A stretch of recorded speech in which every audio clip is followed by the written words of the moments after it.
Good morning, everybody. Thank you for joining me for today's Facebook Live.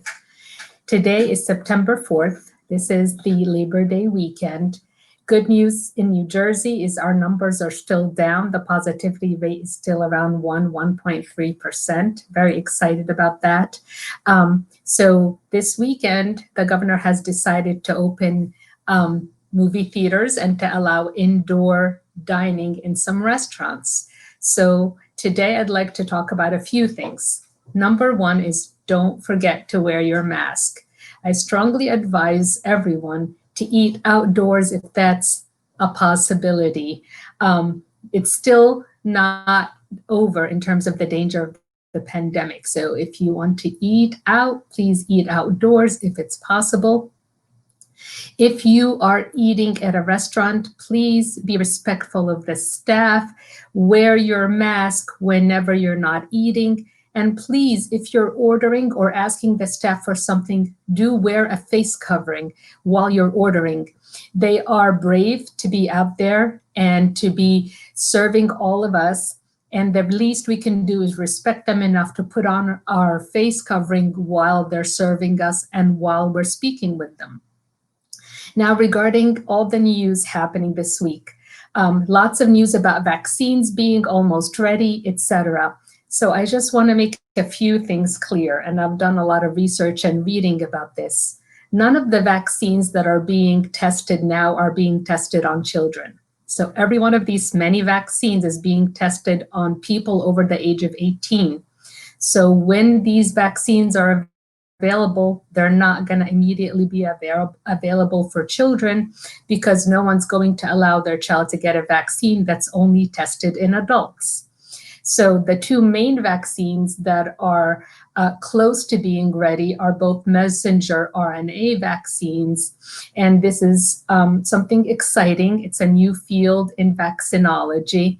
And once they're tested and safe, they will be given most likely to people who are at high risk, such as people who are over the age of 60 or 65 and who have other medical issues. They may also be given to healthcare workers that are on the front line.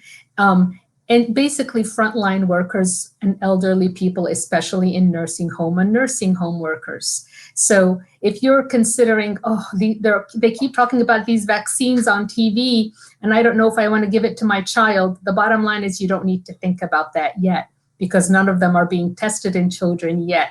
So you have time to consider and think about it, and I cannot make any recommendations until I see the studies in children, not just in adults. So that's number one. Number two is when the vaccines come out, the best possible scenario is that they're going to be about 75% effective. So even if one gets a vaccine, there's still a 25% chance of that person still getting COVID. Does that mean it's worthless? Absolutely not. It is not worthless. It will be a great addition to our protection from COVID. However, my point is, even if people get vaccines, we still have to wear masks. We still have to wash our hands a lot. We still have to avoid crowds at all costs. So I am looking forward to getting a vaccine out there, first for adults and then later on for children. And I'm going to continue to harp on the fact that face coverings and or masks are going to be something that we're going to have to wear moving forward with or without a vaccine. So until we reach herd immunity, which will be years, by the way, guys, not months, we're going to have to wear face coverings and avoid crowds. So please plan accordingly. That's really important. Where will these vaccines be available? Again, it's still unknown. If it's the messenger RNA vaccines that are approved first, those vaccines have to be stored on dry ice. So it's not like you're going to be able to go to any doctor's office and get it. Some doctor's offices are equipped to, store vaccines and administer, and others are not. If they decide to do them at pharmacies, they really have to educate pharmacies as for vaccine storage also. So there's still a lot unknown, but what we do know is vaccines are coming. They will be for adults before they are for children. I'm hoping there are some studies in the near future on children, but obviously that's not the case now. Now, regarding COVID treatments, new news this week is that steroids are helping to avoid death in some patients. So the steroids that have been tried so far have been found effective in people who are very, very sick, either on a ventilator or about to go on a ventilator. They do not prevent you from getting COVID after exposure. They do not help mild cases of COVID. So if you think you may have been exposed, please do not take steroids. That is not the answer. It only helps in the very late stages of this condition, and it may hurt in the early stages. I do not recommend anyone take steroids who has a mild case of COVID or who has been exposed to COVID. Other treatments such as remdesivir is still out there, and it is helpful in some patients, not in all patients. And again, in hospitalized patients only, not in outpatients. So far, we don't have any outpatient treatment, nothing that you can take at home if you're not hospitalized, either to prevent you from getting sick from COVID or to treat COVID. That's still in the works, and that's where I really have my fingers crossed for. The next question I've been asked a lot this week, mostly by teachers, is can kids transmit COVID?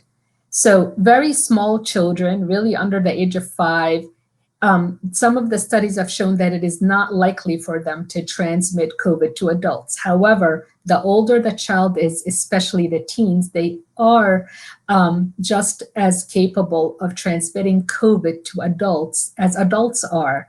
So again, how do we avoid getting COVID? You wear face coverings. You only go to places where everyone is wearing a face covering, and you also avoid crowds at all costs. So I think that is the bottom line. We cannot answer the question of can kids definitely transmit COVID or not, but we can answer that one question, which is it's still possible. Please wear your face covering and please avoid crowds. There's a few other things in the news. I'm only going to address one more thing. That is antibodies. How long are they protective for? So the latest news is that if you have antibodies, it is possible that you're protected against COVID for about 3 months. Why 3 months? Because that's how long we have the studies for so far. Will it be longer? We don't know yet. So they're going to continue to monitor. And when that information comes out, I'll bring it to you again. So right now, if you've had COVID and you have positive antibody tests, the CDC says that you are unlikely to get COVID again within 3 months of that antibody test, period. We don't have any other information beyond that. So again, this is Dr. Noha Polak from Progressive Pediatrics in Union City and Bayonne, New Jersey. I've been doing pediatrics for 24, almost 25 years here in Hudson County, New Jersey. We at Progressive Pediatrics are open 7 days a week in Union City and 5 days a week in Bayonne to help keep your family safe. Please call us for an appointment. It was great, and have a great Labor Day weekend. Bye-bye, everybody.